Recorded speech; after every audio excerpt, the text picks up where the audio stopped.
Well, I think there's just too many distractions, too much going on to keep going this way.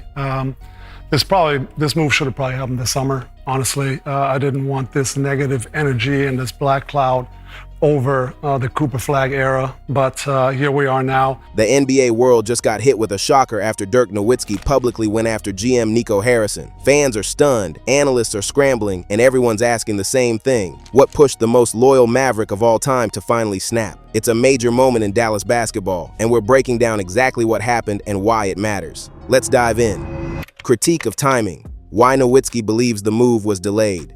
Dirk Nowitzki sharply criticized the Mavericks' decision to dismiss Nico Harrison, arguing that the firing came much later than it should have. In his view, the organization allowed a level of dysfunction and distractions to persist, rather than acting decisively during a calmer offseason. He expressed regret that the negative atmosphere lingered into the start of the Cooper Flag era, suggesting that the front office tolerated instability when it could have acted earlier. Yeah, I feel bad for my Mavs fans. This has been a disastrous start. From Dirk's perspective, waiting until now to remove Harrison sent the wrong message about the franchise's ability to govern itself. He framed the delay not simply as a mismanagement issue, but as a breakdown in leadership, one that risked undermining the future direction of the team, especially with a young cornerstone like Flag entering the picture. Rather than being proactive, Nowitzki argues, the Mavericks played catch-up, allowing a black cloud of uncertainty to hang over their rebuilding efforts. By calling out the timing, Nowitzki also raises larger questions about organizational accountability. He implies that this was not just a personnel change, but a failure of oversight. That team leadership undervalued the cost of leaving Harrison in place for so long. The delay, in Dirk's assessment, was more damaging than a simple mistake. It represented a prolonged tolerance of instability, with consequences for both morale and credibility. Organizational instability. The black cloud effect.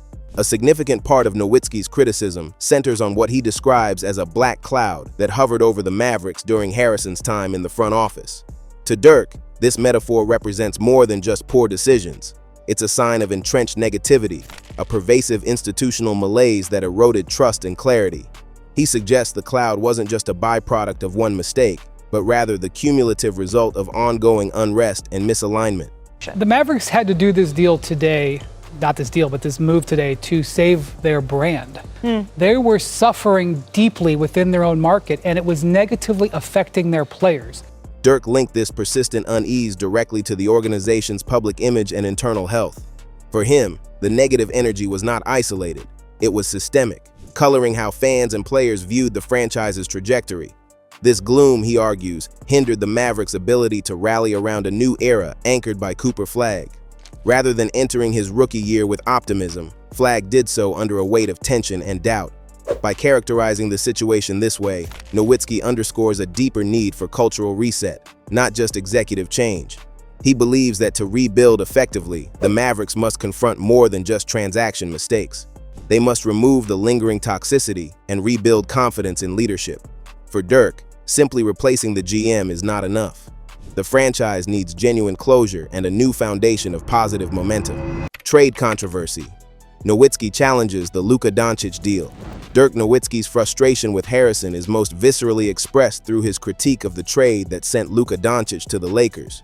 He called the move senseless, not only from a competitive standpoint, but also in how it connected, or failed to connect, with the fan base. According to Dirk, the deal lacked justification and transparency, leaving supporters without a coherent explanation for why one of the franchise's most iconic players was moved. Had been there for Nico. The whispers, when you trade, obviously, not only a franchise player, but a generational type talent. And more than just whispers from the fan base, that's for sure.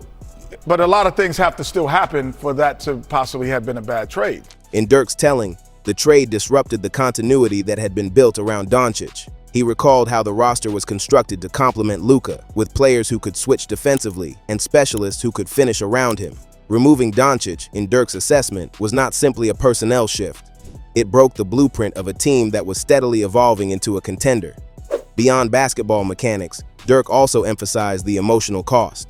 He believes that fans felt deprived of a proper ending. They never got to watch Doncic's full arc in Dallas, potentially culminating in a championship. For Dirk, the decision wasn't just a miscalculation. It was a betrayal of the relationship between the organization and its supporters. Fan sentiment. feelings of betrayal and loss. Nowitzki's remarks resonated deeply because they acknowledged a profound sense of loss among Mavericks fans. He expressed empathy for those who feel robbed of their long-term vision for Doncic's career, a story that, in their minds, was cut short in a way that lacked respect and closure. He recognized that fans weren't just upset about a trade, they grieved a future that felt stolen. The talk of the town tonight, and that is Mavs general manager Nico Harrison being let go today. He was fired. Lots of fans have been calling for it. They're celebrating it since the shocking trade of Luka Doncic 9 months ago. That's kind of the pivot point for all of us. And some were so happy today, they were popping bottles of champagne. This is right outside the AAC. Dirk framed the situation as emotionally painful, saying it was very sad how things ended. But he also offered a call to action. He believes that now, after Harrison's firing, is the moment for the fan base and the franchise to begin healing. He urged the community to redirect its passion toward rebuilding rather than simmering in resentment. At the same time, Nowitzki didn't downplay the seriousness of the setback. He admitted that Harrison's removal doesn't erase the damage, both in terms of trust and competitive trajectory. The twin realities of disappointment and hope for Dirk are inseparable. Acknowledging the wrongs of the past is the first step to building a more stable and meaningful future. Setback to the franchise. Nowitzki warns of long-term damage. Dirk Nowitzki did not mince words when assessing the broader consequences of Nico Harrison's decisions, suggesting that his tenure didn't just involve missteps, it set the Mavericks organization back in a meaningful way. For Dirk, the firing isn't merely a change of personnel. It represents a corrective moment for a franchise that drifted from its long-term trajectory under Harrison's leadership. Look, I mean, just city of Dallas, the fans, players, they always have a special place in my heart. You know, I thought I was gonna stay there forever, but I didn't. So there'll always be a special place for me. Always I can call it home. From Dirk's perspective, the controversial trade that sent Luka Doncic to the Lakers wasn't a momentary gamble. It was a structural failure. He argues that the Mavericks front office dismantled a roster that was purpose-built around Doncic. Athletic wings, lob threats, switchable defenders, and role players who understood their place in the system.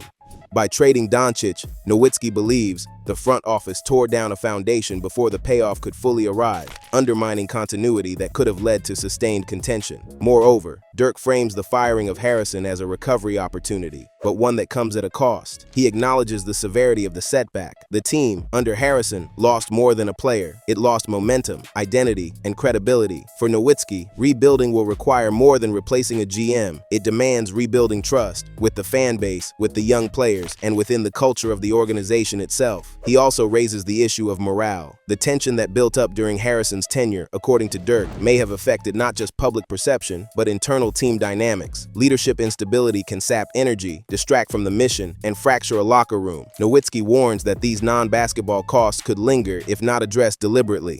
In sum, Dirk's critique is not just about Harrison's departure. It's a warning that the franchise's resurgence will only begin when foundational issues are squared away. He frames this moment as a reset, but one with real weight and one that requires intentional long-term vision if Dallas is to rebuild credibly. Trust and transparency, a call for accountability. One of the most significant undercurrents in Dirk Nowitzki's statements is his demand for greater accountability and transparency from the Mavericks leadership. His criticism of Harrison extends beyond basketball decisions into the realm of organizational governance, suggesting that fans and stakeholders were owed far more clarity than they received. Hey guys, I think it's a rare case maybe, of fan outrage forcing ownership into making a decision. Game after game, those fire Nico chants rang out at the AAC. In early February, they traded away a generational talent, the franchise cornerstone in Luka Doncic, and the man who orchestrated the deal, Nico Harrison, now out as Mavericks general manager. Dirk repeatedly pointed to a lack of explanation surrounding the trade that sent Doncic away, saying that there was no explanation for why the front office dismantled a core built around its franchise star. To him, this absence of communication deepened the rift between the organization and its passionate fan base. For a team historically defined by loyalty and long-term relationships with players like Nowitzki himself, this breakdown in trust represents a fundamental breach. Moreover, Dirk expressed frustration that the front office allowed so much negative energy to linger, that it tolerated too many distractions instead of confronting them head-on. He framed the timing of Harrison's firing as evidence that leadership had failed to act preemptively, letting internal dysfunction spill into the public sphere. By waiting until things became untenable, Dirk argues, the franchise compounded its problems. For Nowitzki, rebuilding requires more than roster moves. It requires restoring a culture of openness and shared purpose. He sees Harrison's removal as a starting point, but not an end point. He called on the organization, new leadership, ownership, and interim executives to be more communicative, earnest, and responsive. Fans deserve to know not only what decisions are being made, but why and how they align with a coherent long-term vision. In this way, Dirk's critique functions as a broader call to action. If Dallas truly wants to rebuild, it must do so on a foundation of accountability, not obfuscation. Only then, he suggests, can the franchise recover both on the court and in the hearts of its supporters. Forward-looking optimism, rebuilding around a new chapter. Despite his sharp criticism of Nico Harrison, Dirk Nowitzki's remarks carry a notable current of cautious optimism. He frames the firing not just as a rebuke, but as an opening, a chance for Dallas to realign its trajectory around a more sustainable, coherent future. For Dirk, now is the moment for the Mavericks to rebuild, to heal, and to forge a clearer identity. Kind of started in the finals run. I felt like I was missing a little bit. Obviously, last season was hard for me. A lot of things going on. I'm 26 years old. I got a long way ahead of me, so we just kind of started there. Dirk explicitly acknowledged that Harrison's departure has set the franchise back, but he also emphasized that this setback does not have to define the team's future. He urged fans and the organization alike to focus on this team, on this franchise, signaling that his hope lies in collective renewal rather than revenge. This sentiment carries weight. Nowitzki's legacy in Dallas gives him a long-term, invested perspective. He isn't speaking as a detached commentator, but as someone deeply invested in the organization's future. At the same time, Dirk recognized the challenges ahead. He admitted the team is struggling a bit and emphasized that it needs the support, all they can get. His language underscores the fragility of this rebuilding phase. Optimism, in his view, must be met with patience, commitment, and a shared belief in the process. Importantly, Dirk ties his optimism to concrete responsibility. He doesn't call for a blind second chance. He calls for a rebuilding process that learns from past errors. New leadership must not merely fill a vacancy. It must restore clarity of vision, demonstrate stability, and engage meaningfully with the fan base. In this way, Dirk's intervention is both pragmatic and hopeful. He is realistic about the depth of the damage, yet firm in his belief that the Mavericks can reset. His call to move on is not about forgetting what happened. It's about building something better out of it. A proper rebuild, in Dirk's mind, starts with acknowledging the failure, but does not end there. Before you go, remember, Dirk Nowitzki's explosive comments about Nico Harrison are only the beginning. The decisions behind the scenes, the tension within the front office, and the franchise-altering implications, fans still haven't seen the full picture. If you want to know what happens next, the fallout inside the Mavericks organization, the directional shift in leadership, and how this could reshape the team's future, hit subscribe and turn on notifications. The next development could redefine the Mavericks for years to come.